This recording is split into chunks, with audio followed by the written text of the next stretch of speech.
So what do you say to somebody you hate or anyone trying to bring trouble your way? Want to resolve things in a bloodier way? Just study a tape of NWA.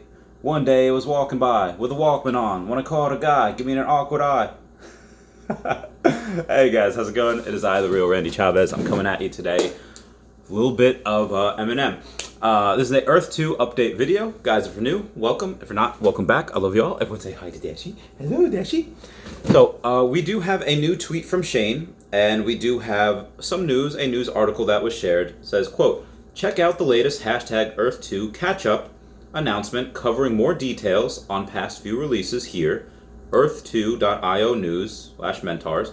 Have seen some amazing hollow buildings out there. Definitely need to hold a voting competition with prizes and maybe some tiles. So remember, like we had said in the beginning, or like we had known for a while, not every tile in the entire Earth 2 world can be bought. A lot of them are going to stay with the developers, potentially for things like this, like giveaways. Again, that is the tweet. And then let's go to the article. Let's see what we got here. Mentars, Ether, Essence, and Hollow Buildings. This was posted yesterday by Earth2 News, saying, Dear Earth2 players, followers, and speculators. That's me. Everyone comment down below if you get that reference. We hope all is well. The Earth2 team has been very busy over the past few months, most recently resulting in 7 releases over the past 8 weeks, some noticeable and others less noticeable.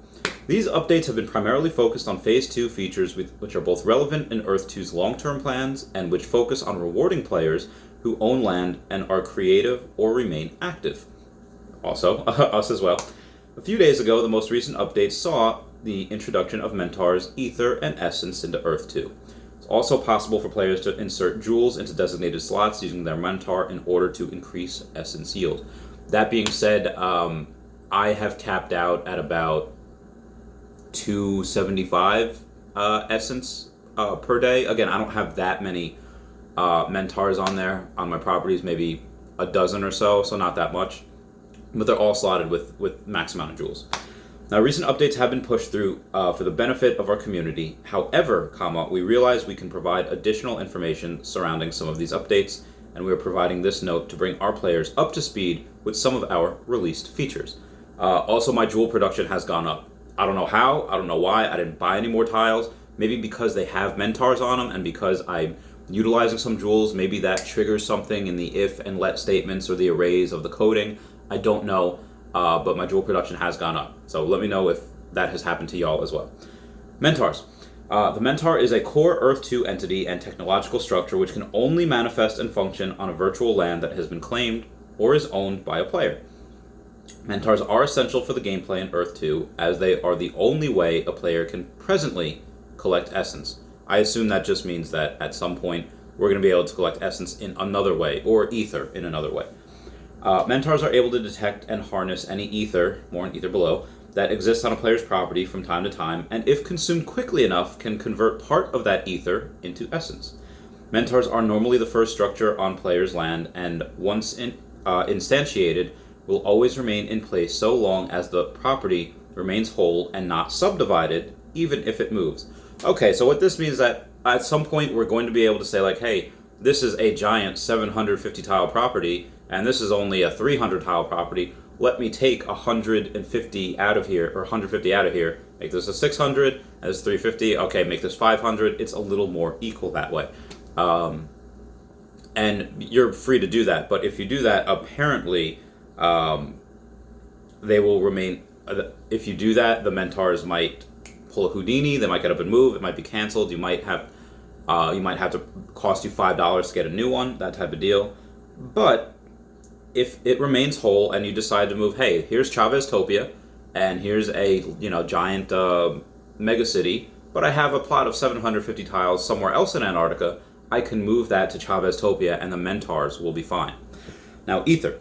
Ether is an unstable, difficult to detect, and somewhat mysterious matter that spawns from player-owned properties inside Earth 2. Again, let me know if anyone has collected Ether and not turned it into Essence. I'm very curious about that. Theory has it that when virtual land is claimed and a player's presence is recorded in the very binary of that land, The land itself commits to improving its own environmental to the will of the player who owns it. Oh, that's really cool. So the more people that visit it, the more that you could do with that. That's so ingenious. Ether cannot really be captured or stored, but it can be detected by a mentor, and if consumed quickly enough by that mentor, can... Okay, so I guess ether just doesn't really do anything. It's got to be converted into essence. Can convert into a very storable and collectible form of essence. Okay, so disregard what I said before. Enough is not yet known about ether, but it would seem that not all ether is identical, which is evident in the varying ether to essence yields that typically don't convert the same amounts.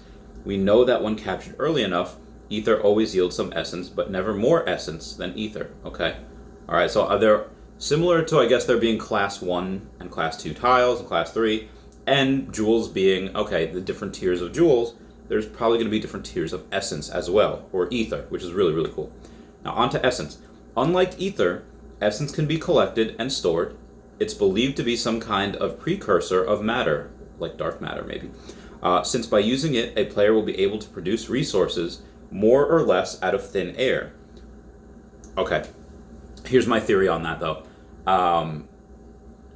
I think that even if we're able to collect resources tomorrow or today, whenever, and we're able to go and say, hey, you know what, I'm going to get a bunch of wood because I want to build dams and get hydro energy, whatever, or I want to get gold for whatever.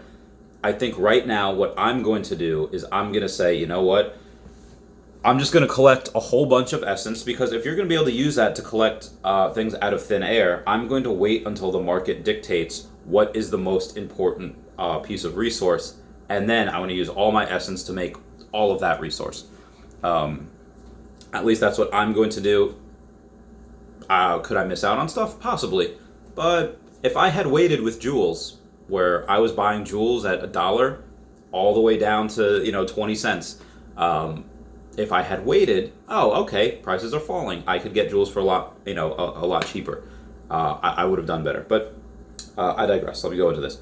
Yet only from those resources which exist on a player's properties. Essence allows a user to reproduce these resources without exploiting them, and is the crucial basis for player property resource production.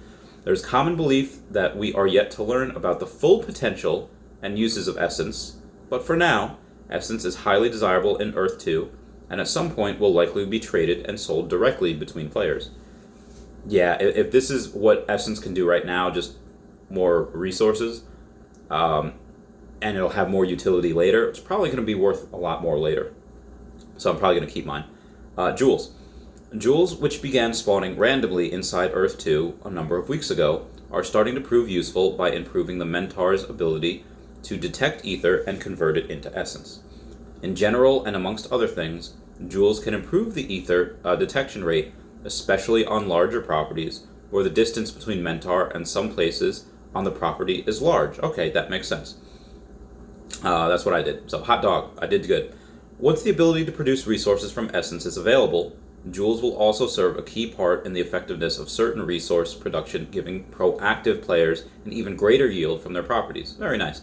Meanwhile, the UPG, the Uniform Papa Golf, the unidentifiable player group, are working on the technology to craft a sort of higher tier jewels from the lower tier jewels, which they are hoping will result in the ability of a more powerful jewel that surpasses anything that presently seems possible inside of Earth 2. I need this. I need more jewels. It would be not wise to sell right now. I'm only buying. I've been buying every single day. Hollow buildings. Whew, all right. New level of creativity was recently released inside Earth 2 named Hollow Buildings.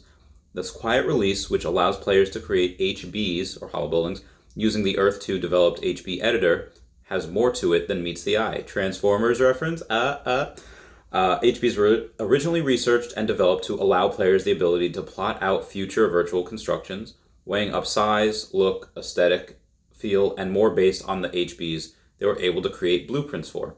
Had a lot of fun with this as well. The UPG soon discovered the energy required to place and display a single HB inside of Earth 2 could also be used for the benefit of the player both now and well into the future, giving more purpose and utility to HBs than originally thought. This game is so heckin' cool. Therefore, while HBs present a player with the ability to visual and display their planned development, look, and feel on the property, not to mention a personal expression visible from high above, HBs also serve to create a head start for players on the Earth 2 ecosim. A way of upgrades, a player can utilize the space inside their deployed HBs for resource storage, retrospectively, meaning at the point of the HB deployment and upgrade, that date is time-stamped in the Earth 2 timeline and will be referenced for resource generation and storage when such becomes available. Also, some additional utility for that, whoever has the first building, like, oh, this is the timestamp as the first building, that is going to be worth so much heckin' money, just as is, not including that someone's probably going to make that into an NFT. A lot of the firsts that happen here are probably going to be made of NFTs. Now, HBs could also be used to expedite research and construction times required in the ecosim and contribute towards a volumetric cost for Phase 3, buildings and structures. It's even possible that HBs could continue to exist inside a triggerable alternate reality filter that sits inside the futuristic world of Phase 3. I don't even know what the fudge that means, but good golly gosh. Alternate reality, metaverse? Are they talking about, like, eventually could be sitting inside a, let's say Vivi, at some point down the decade, decides to partner. Could it be, oh my god, partner with Epic Games, like this, that's a Nexus event. Like, if we're watching Loki, that could mean so many different things. Now, as with most any type of creativity inside Earth 2, we strongly believe that user-generated content should be tradable and sellable. So without a doubt, those creative users generating amazing HB blueprints will have a place to trade and sell their blueprints in the future, mutually benefiting the player of Earth 2 and the purchaser simultaneously. I do have somebody that is working on this for me. It's going pretty well so far. In summary, our team is working on expanding the representation of the new features inside our FAQ section, which will include more how-to guides. If you experience any issues, support has been trained to help you, so please reach out anytime. Features released over the past 8 weeks are building the foundations of Phase 2 and what will follow.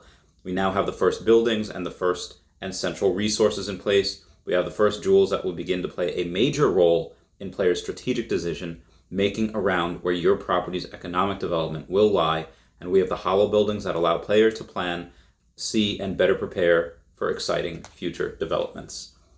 And it's a cool pick. That was heckin' awesome. That was really good. Shout out to them. I'm just gonna put that link down in the description below. Everyone, please comment, like, and subscribe. Comments are good for the YouTube algorithm. Everyone say bye-bye, Dashi. Bye-bye, Dashi. I love you guys. Goodbye. Meow, meow, meow, meow, meow, meow, meow, meow.